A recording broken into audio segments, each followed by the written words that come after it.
Halo semuanya, perkenalkan nama saya Ansir Sosildosari. Pada kesempatan kali ini saya akan menjelaskan materi mengenai sistem pertahanan dan keamanan negara Indonesia. Jadi teman saja, sistem pertahanan dan keamanan negara Indonesia. Sistem pertahanan dan keamanan negara Indonesia adalah suatu sistem yang dirancang untuk melindungi kedaulatan, keutuhan wilayah, dan keselamatan bangsa dari ancaman luar dan dalam negeri. Sistem ini melibatkan berbagai komponen termasuk militer, kepolisian, dan lembaga lainnya. Komponen sistem pertahanan keamanan. Yang pertama itu teman-teman terdiri dari TNI atau Tentara Nasional Indonesia. TNI adalah komponen utama sistem pertahanan negara Indonesia yang bertanggung jawab untuk melindungi kedaulatan dan keutuhan wilayah negara. Yang kedua itu Polri, yaitu Kepolisian Republik Indonesia. Polri adalah komponen sistem keamanan negara Indonesia yang bertanggung jawab untuk menjaga keamanan dan ketertiban masyarakat. Yang ketiga itu Lembaga Intelijen. Lembaga intelijen adalah komponen sistem pertahanan dan keamanan negara Indonesia yang bertanggung jawab untuk mengumpulkan dan menganalisis informasi tentang ancaman luar dan dalam negeri. Yang keempat itu lembaga pemerintahan.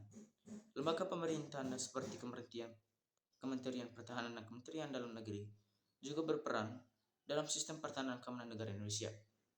Selanjutnya itu prinsip-prinsip sistem pertahanan dan keamanan negara Indonesia. Yang pertama itu pertahanan semesta. Sistem pertahanan dan keamanan negara Indonesia berdasarkan pada prinsip pertahanan semesta, yang berarti bahwa semua komponen masyarakat berperan dalam menjaga keamanan dan pertahanan negara Indonesia. Yang kedua itu kedaulatan rakyat.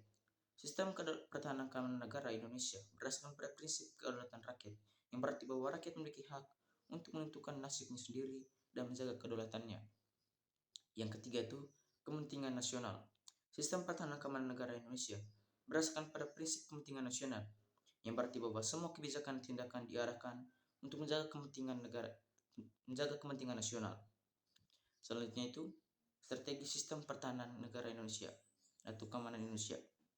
Yang pertama itu pertahanan aktif. Sistem pertahanan dan keamanan negara Indonesia menggunakan strategi pertahanan aktif, yang berarti bahwa TNI dan Polri siap untuk menghadapi ancaman luar dan dalam negeri. Yang kedua itu pertahanan pasif. Pertahanan pasif sistem pertahanan dan keamanan negara Indonesia juga menggunakan strategi pertahanan pasif, yang berarti bahwa masyarakat dipersiapkan untuk menghadapi ancaman luar dan dalam negeri. Yang ketiga itu kerjasama internasional. Sistem pertahanan keamanan negara Indonesia juga menggunakan strategi kerjasama internasional, yang berarti bahwa Indonesia bekerja sama dengan negara-negara lain untuk menjaga keamanan dan stabilitas region dan nasional atau dan global. Yang selanjutnya tantangan sistem pertahanan keamanan. Yang pertama ancaman terorisme.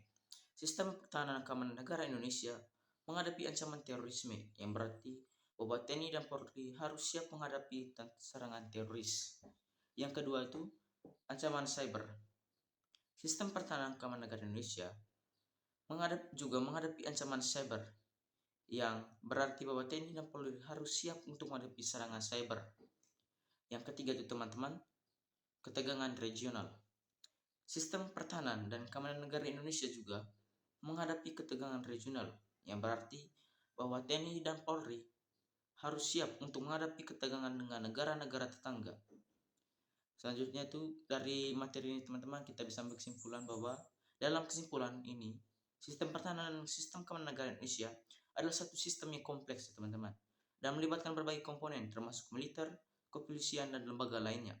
Sistem ini berdasarkan pada prinsip pertahanan semesta, kedaulatan rakyat, dan kepentingan nasional, dan gunakan strategi pertahanan aktif, pertahanan pasif, dan kerjasama internasional.